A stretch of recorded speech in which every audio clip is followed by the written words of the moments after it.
Welcome to Cricket Talks with Oz and Nabz. Thank you, Oz, for joining me. Looking forward to T20 series. Yeah, very much so. It's going to be a chance for the Pakistan team to show what they can do. Not really expecting much for the South African team due to seven of their players having to join IPL. That's a massive loss, Yes. isn't it? Yeah, which is yeah. I mean, that stirred a lot of controversy. I'm just reading up. Their fans are furious. They're not happy that international cricket has been downgraded and IPL has been given more of a priority. But I was reading up on Klaasen just now, the captain, and he said that it's ideal opportunity for the players to get used to Indian conditions with the T20 coming up. So he's put a positive spin on it, and so.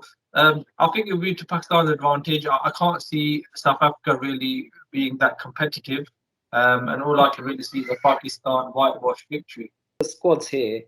You got South Africa squad, Janiman Manan, you got Aidan Markram, Renda Dustin, I think he's injured, and Henrik Klaasen, Varane, Lindy, Pretorius, Taklawayo, Shamsi, Hendricks, Sam Paula, all of these names, we never heard of them. And what do you make of the South African squad? I mean, it looked on the cards, it looked really weak, in my opinion.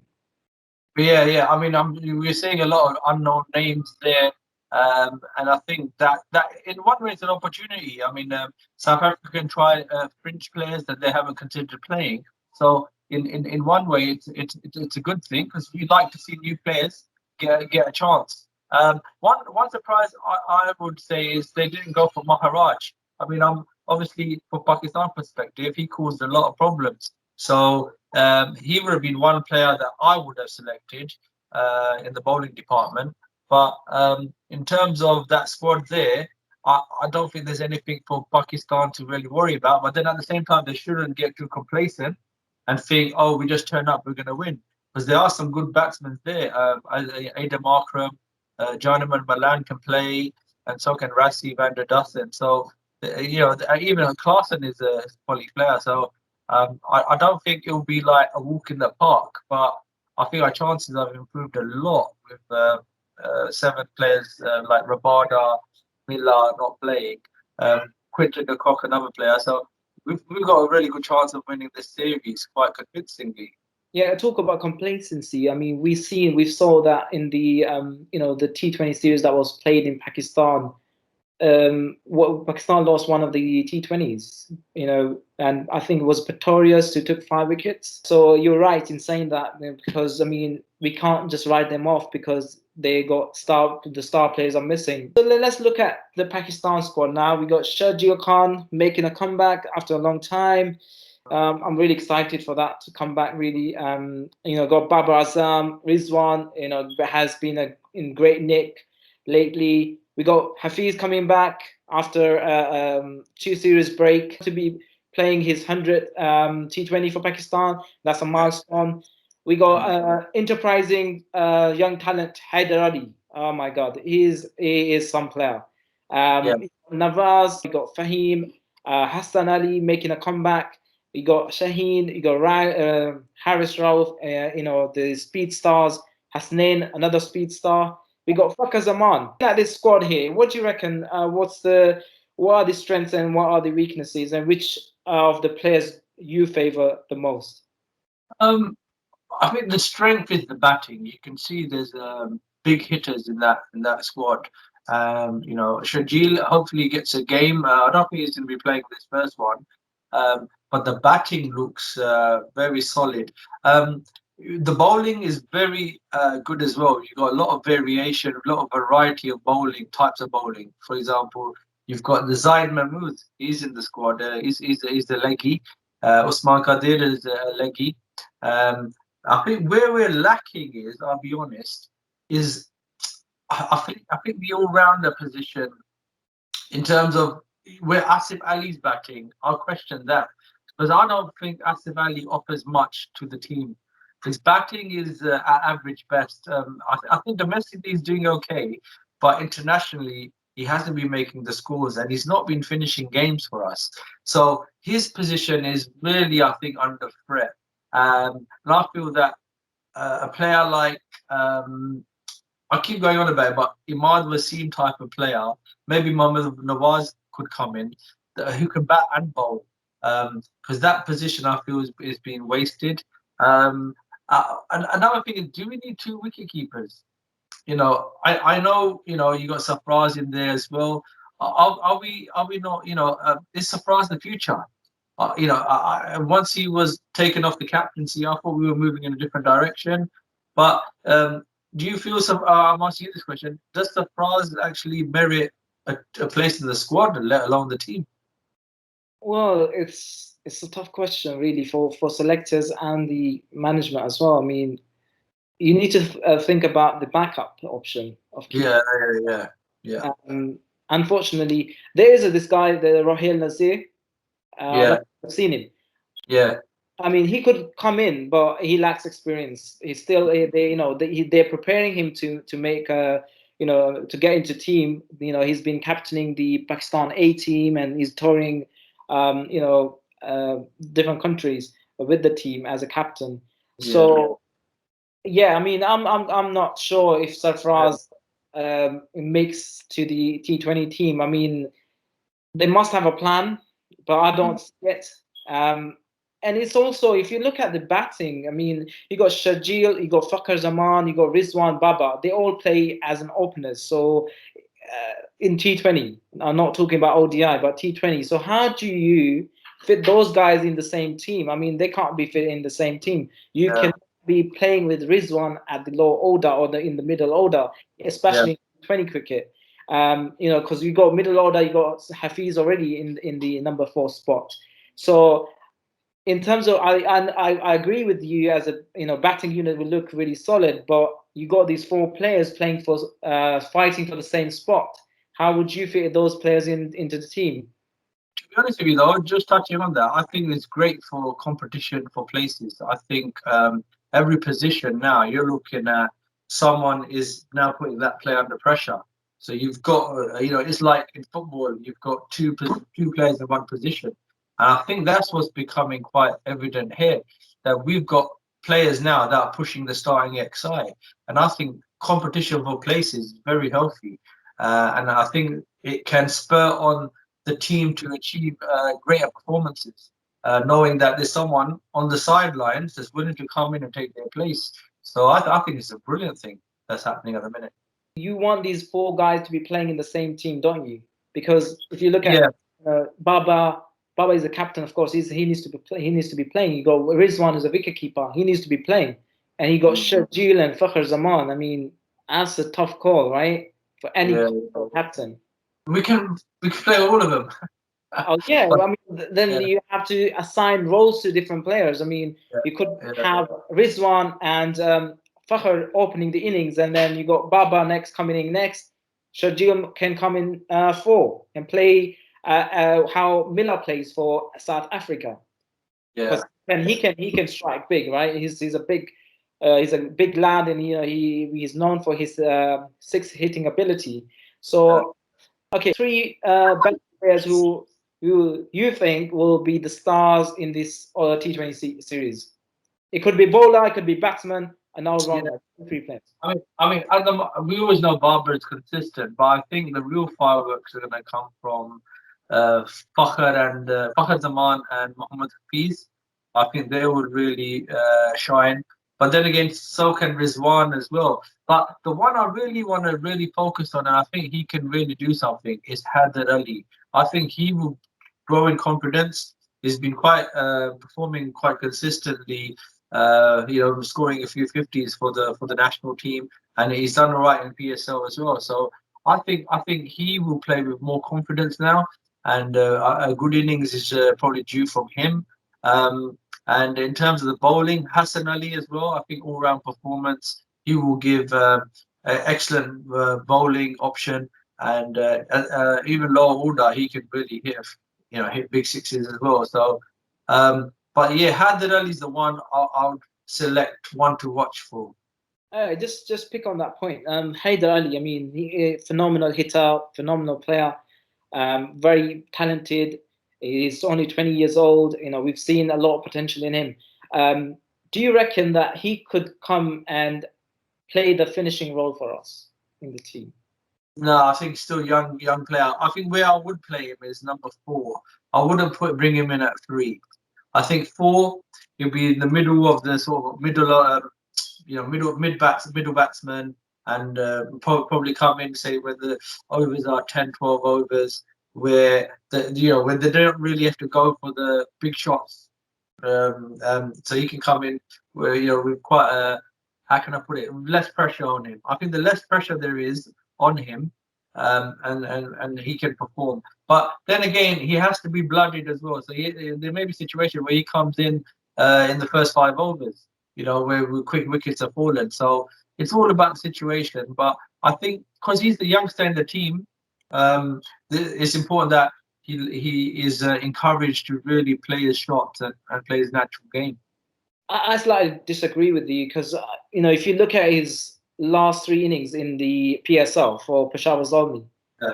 he was playing at 5. He was struggling as an opener. They brought him down to number 5, and he delivered in 3 matches. He single-handedly made a difference, and he won them the games. And it was against really good bowling. I mean, we can, if you look at the PSL, it's known for fast bowlers, and we got quality fast bowlers playing in PSL, and he done that as a finisher role for Peshawar Zalmi. So why not try him in the ODIs in the Pakistan national team? He normally play number 3 position for the national team. Well, he played as in under 19. He played as an opener. He came, so he was known as an opener. But he played in the national team as an opener, as number 3. He also played at 4 as well, I think. So he's kind of floater. I would float him at 5, and because we keep bringing those older guys back into the team, and they're not performing, they're not delivering. It's madness if you see it, because we're expecting very guys with limited talent, doing the job for us. It's not going to happen. I think we need to invest in the young blood like Haider Ali, and I think he has the potential to deliver, and he can be a good finisher. Possible lineup for Pakistan today. What do you reckon? Fakhar Zaman or Shajil?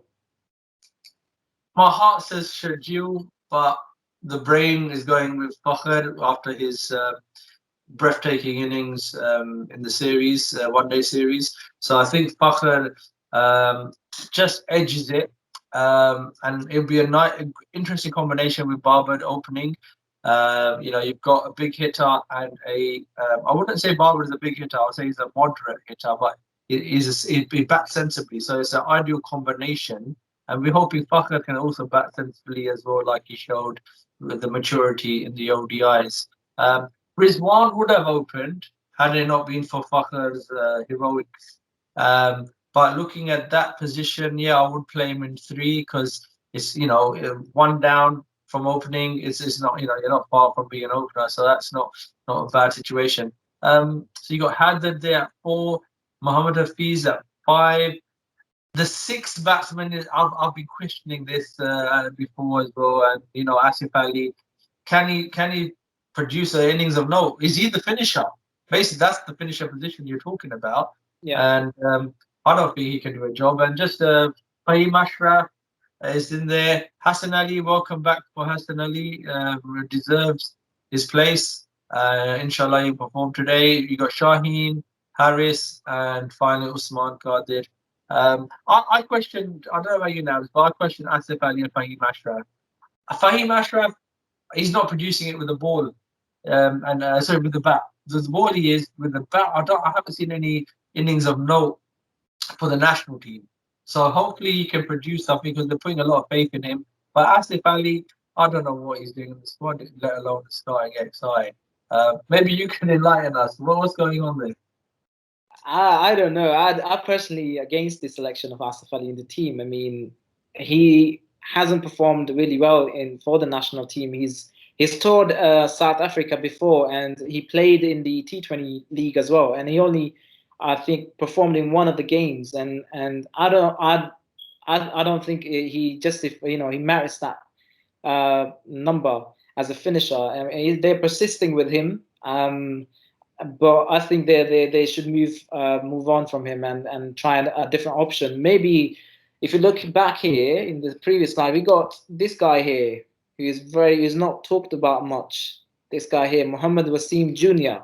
Oh yeah. And you got Danish Aziz here as well. I Yeah. mean, Danish Aziz, or I would personally go with Danish at 6, because I've seen him play in the domestic. He's a brilliant player.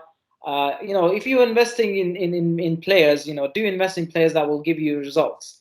And you got to persist with young talent, and you got to believe, you got to give them confidence. And I think Danish Aziz was, it was a tough. It's always tough series. Making your debut against South Africa in Africa. It's just tough conditions there.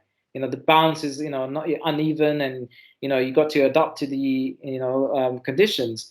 I think it was a tough on him to be debuting against South Africa, but we cannot discard him completely. I think he's a good player.